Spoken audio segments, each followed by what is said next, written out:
Our story begins in modern-day Japan with Satoru Mikami, a 37-year-old salaryman living the most ordinary life imaginable. No girlfriend, no grand ambitions, just a desk job and a routine that probably felt comfortably predictable. Then, on an otherwise unremarkable afternoon, everything changes. A man with a knife barrels through a crowded sidewalk towards Satoru's younger coworker, and without hesitation, Satoru steps in front of the blade. He takes the hit, falls to the ground, and as he lies there bleeding out on the pavement, his mind does what human minds do in their final moments. It rambles. Random thoughts, half-formed wishes, fleeting regrets. But here's the thing. Somewhere in the ether, a mysterious voice called the Great Sage is listening. Physical attack resistance. Acquisition successful. And it's interpreting every one of those stray thoughts as a request. By the time Satoru takes his last breath, he's been granted a handful of unique skills he doesn't even know about yet. And what he doesn't realize is that those skills are about to make him one of the most dangerous beings in an entirely different world. He wakes up in total darkness. No sight, no sound, no body, at least not the one he remembers. When he finally figures out how to perceive his surroundings, he discovers he's become a small, round, blue slime rolling around the floor of a cave in an entirely different world. Honestly, a rough start, but Satoru, now adapting fast, starts making the most of it. He rolls into a glowing magical ore and absorbs it using a skill called Predator. Then he finds some luminescent herbs, absorbs those too. Over the following weeks, he systematically swallows everything in that cave. Rare ores, medicinal plants, massive stockpiles of magical material. Every time he absorbs something new, Great Sage quietly catalogs it. Skills, poisonous breath, and sense heat source acquired. You can now mimic Black Serpent. The Great Sage helps him develop a way to properly sense the world around him, and slowly, he goes from helpless blob to something much more capable. And then, deeper in the cave, he finds something that will change not just his life, but the fate of the entire forest. In the cave is Veldora, the storm dragon, one of the most powerful beings in this world, sealed inside a barrier called the Infinite Prison. He's been trapped there for centuries, and despite his terrifying reputation, he's lonely. The two of them start talking, and what begins as a slime cautiously approaching an ancient dragon becomes, within a surprisingly short time, a genuine friendship. They decide to make it official. They exchange names, a meaningful act in this world, and the dragon gives the slime a new identity, Rimuru Tempest. Rimuru, in turn, offers to help. He uses Predator to absorb Veldora and the seal itself, storing both inside himself so the Great Sage can work on breaking the barrier from the inside. Would you like to analyze the unique skill Unlimited Imprisonment? Yes. With the cave behind him, Rimuru steps out into the forest of Jura for the first time. The forest doesn't ease him in gently. Within hours, a group of small, frightened goblins picks up on the enormous magical aura radiating off this tiny blue blob and immediately bows before him. Not what he expected. He lets them take him back to their crumbling village anyway. The chief lays out their situation plainly.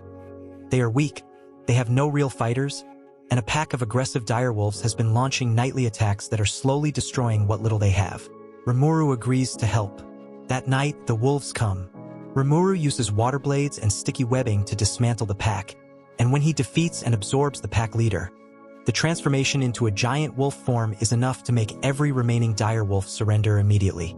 Former enemies, goblins and wolves, agree to coexist under Rimuru's protection.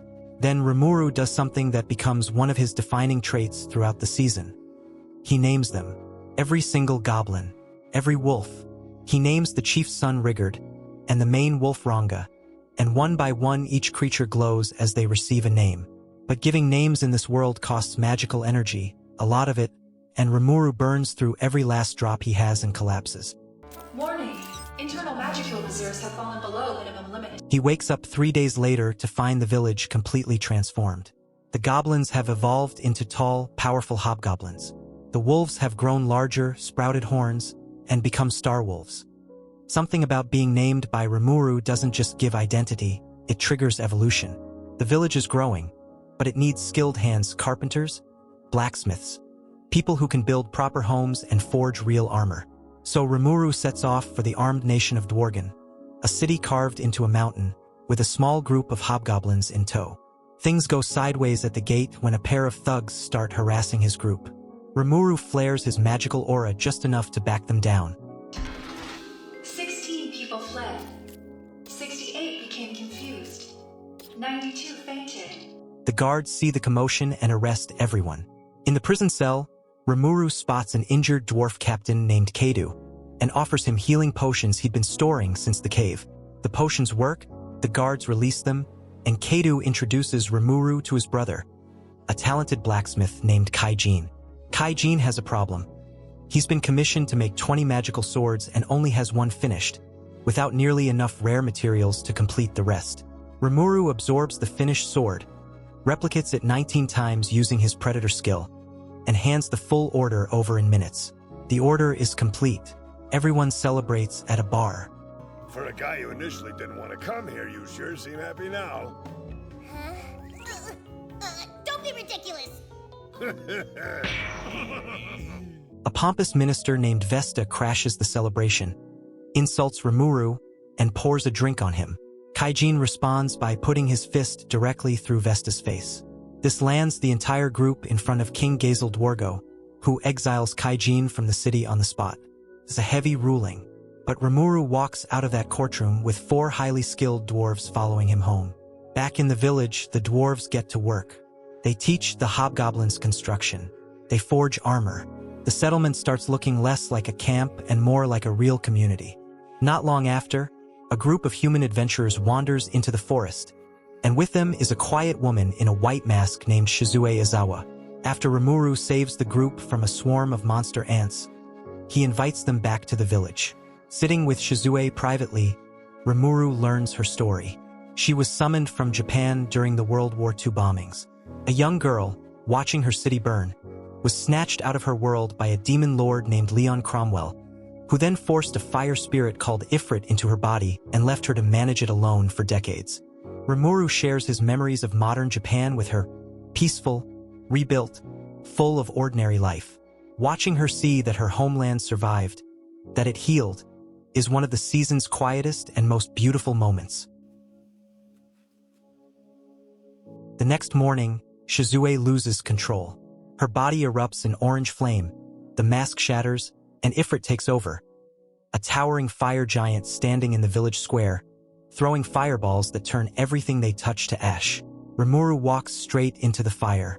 His slime body is immune, and he wraps Ifrit in webs, holds him still, and absorbs the spirit directly, pulling Ifrit out and leaving Shizue behind. She's free, but the separation has cost her everything that was keeping her alive. In her final moments, Shizue asks Rimuru for one last thing. She asks him to consume her, so she won't be left to decompose alone in a world that was never really hers. He honors it. Gently, carefully, he absorbs her. Afterward, Rimuru's body shifts. He rises in a new human form, a child with long blue-silver hair, Shizue's white mask now resting on his face. It's the look he'll carry for the rest of the season. It's a promise to carry her forward. While Rimuru is getting used to his new human form, 6 ogres burst from the forest looking for blood. Their leader, a red-haired warrior, points a sword at Rimuru and accuses him of being connected to the army that destroyed their home. A fight between the ogres and Rimuru breaks out. Take it all in, boys.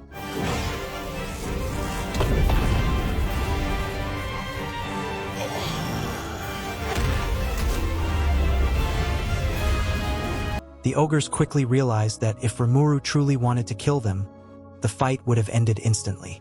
The misunderstanding is cleared up. The ogres are hungry and homeless, and Rimuru offers them a place in the village.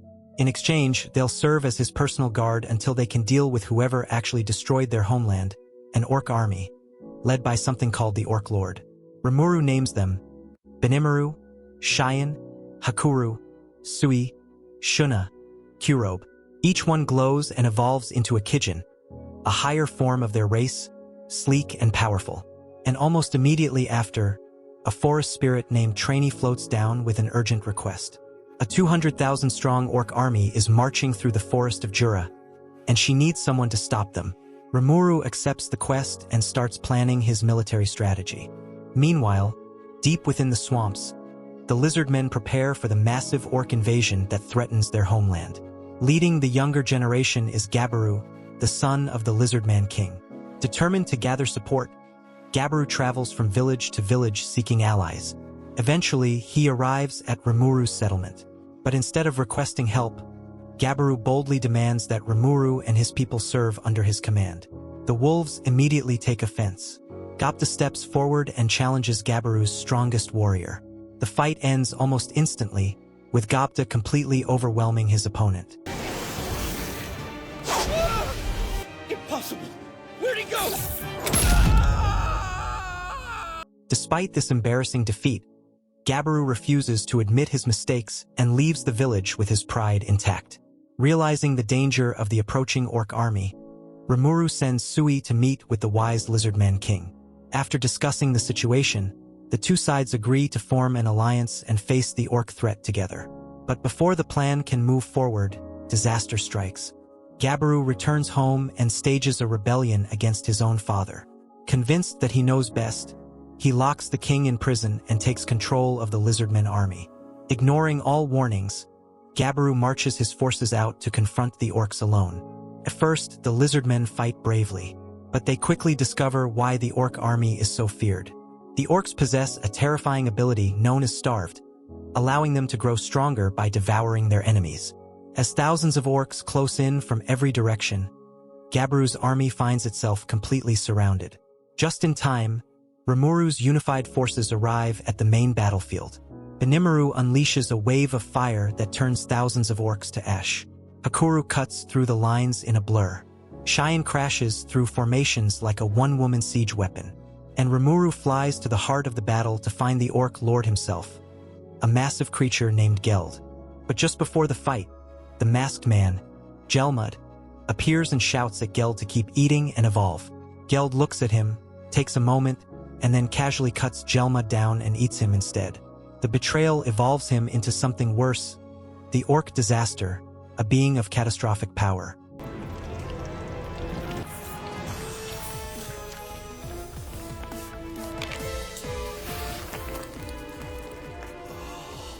Rimuru faces him alone. Geld's cleaver hits like a natural disaster, but it does nothing to a slime. Rimuru shifts out of his human form, wraps around Geld entirely, and begins the slow process of absorbing him. And as he does, he catches a glimpse of something unexpected. Geld's past. A tribe of orcs on the edge of starvation, too weak to compete for territory, too numerous to be fed by what little they had. Geld leading them forward not out of hunger for power, but out of desperation. Rimuru doesn't judge him. He tells Geld that he'll carry his sins, that his people will be protected. How can you be so greedy? To just eat all of our sins like that?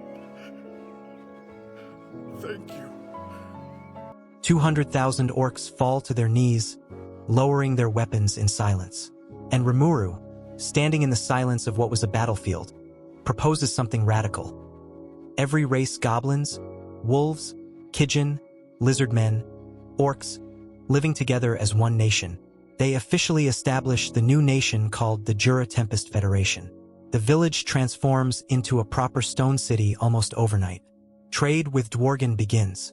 Things are, for once, going well. Then King Gazel Dwargo himself shows up with an army to test Rimuru's strength. They duel Rimuru in human form, trading blows with the king who once exiled Kaijin. Here I come, Rimuru! Hey, thunder of heaven and earth! The next strike is a bug! Gazel stops the fight and decides Rimuru is the real thing. They sign a peace treaty and Dworgen becomes an official ally. Then Malim shows up. Malim Nava is one of the oldest demon lords alive, a being of genuinely absurd power, and she arrives by crashing down from the sky in the middle of the city. Cheyenne, Benimaru, and Sui launch a cooperative attack on Malim, to which she shrugs off without even taking a scratch. However, instead of fighting Malim, shoves a spoonful of honey in her mouth and promises her more as long as she doesn't cause trouble. She freezes, tastes it, and the most dangerous demon lord in the region looks up with the expression of someone who has just discovered the greatest thing in the world. I want it so badly, but I can't just admit defeat to him. I am a demon lord after all. Wow, it's so tasty. Rimuru and Malim declare themselves best friends. She moves into the city, and the show gets noticeably more fun for a while. But not for long. A rival demon lord named Carrion sends his subordinate Phobio to investigate Tempest. Phobio is aggressive, disrespectful, and gets punched through a wall by Malim for hitting one of the residents. He leaves humiliated, and is immediately approached by masked clowns from an organization called the Moderate Harlequin Alliance, who hand him a mysterious glowing stone and tell him it'll give him the power he needs. He uses it, transforms into Charybdis, a colossal sky whale, and summons an army of flying megalodon sharks over the city. Rimuru's entire military mobilizes. Dwarf airships join the fight. Now then, let's see if I can do some damage!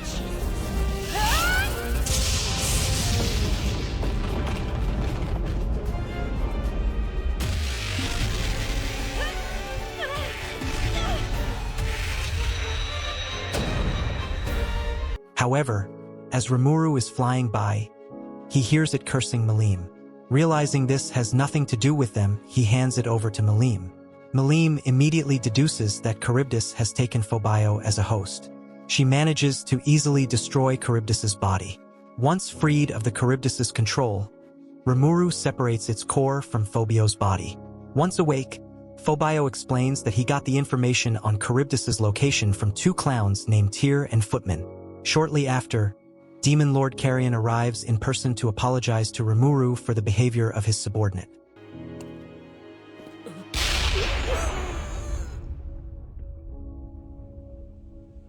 Come on, let's go.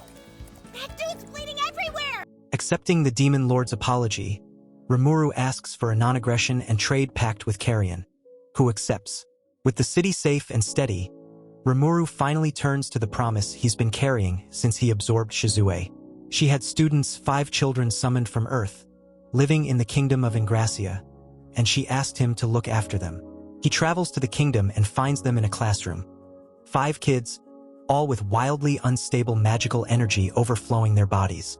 Without intervention, they'll be dead within months. Shizu's students don't show Rimuru much respect, even after he summons Ranga to force them to listen. So he decided to show them the difference in their skill and gain their respect in a series of one-on-one duels. Kenya uses fire magic, Chloe uses water magic, Gale fires aura bullets, Ryota uses body enhancement skills, and Alice uses puppetry to control toys to attack them. Despite their efforts, Rimuru proves to be much stronger than them. Rimuru then shows them Shizu's mask and promises to save them all. The solution, he learns, is spirits, beings that can bond with a person and stabilize their internal energy. He takes the 5 children to the dwelling of spirits, a glowing underground labyrinth where the spirit queen Ramiris agrees to help. One by one, the children step forward. Gale goes first. After a few seconds of praying, some lesser elementals showed up to answer Gale's call. Rimuru uses the skill Gluttony and Degenerate to merge the lesser spirits with Gale. Alice goes second and, once again using the Gluttony and Degenerate combo, Rimuru produces an elemental with the attribute of space and fuses it with Alice. When Kenya's turn comes, the elemental of light doesn't even wait for him to ask before it shows up and fuses with him. Hi there. I'm a pure light spirit. Nice to meet ya. And unlike this teeny-meeny who went to the dark side, I'm a sweet, innocent spirit of light. More like annoying! The Gluttony and Degenerate combo is also used to produce a wind and water elemental for Ryota, and it's successfully fused with Ryota without spectacle. Last but not least is Chloe, who, before the process begins, a woman in white appears and fuses into Chloe's body, stabilizing her. Answer. It is a spiritual body equivalent to a superior spirit. The being's energy level is abnormal. Its threshold is immeasurable.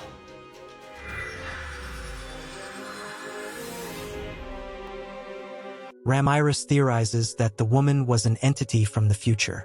As Rimuru looks at Shizu's anti-magic mask, he fondly reminisces about everything that has happened to them since arriving in this new world. Rimuru has a heartfelt departure with the students, gifting them all new robes and giving Chloe Shizu's mask, promising that he will come and visit. Meanwhile, Rimuru is being watched through a crystal ball by an archdemon whom laments that he finally had a chance to get summoned by Rimuru, but someone else got ahead of him. That's where the video ends today. Remember to like and subscribe to the channel. Thanks for watching. I'll see you next time.